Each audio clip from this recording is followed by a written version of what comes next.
কবি জসিম উদ্দিনের পৈতৃক বাড়ি, সদর গেটের পাশেই পারিবারিক কবি। এখানে এলে মনে হয় কবি কোথাও যাননি, এখানেই ঘুমাচ্ছেন। তার খুব কাছেই দাদির কবর। দাদির কবরের পাশে এখনো সেই ডালিম গাছটা আছে। ডালে ঝুলছে একটি সাইনবোর্ড, যাতে লেখা, এইখানে তোর দাদির কবর, ডালিম গাছের তলে 30 বছর ভিজায় রেখেছি দুই নয়নের জলে।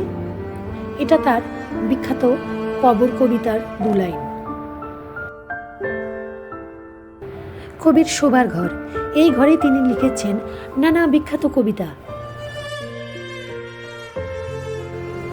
আঙিনার চারপাশে ছিল 4 ভাইয়ের ঘর সংসার।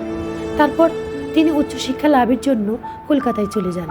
পরে ঢাকায় স্থায়ীভাবে বসবাস করতে শুরু করেন। এক অপূর্ব গাছগাছালি ঘেরা গ্রামে তার এক জীবন কেটেছিল।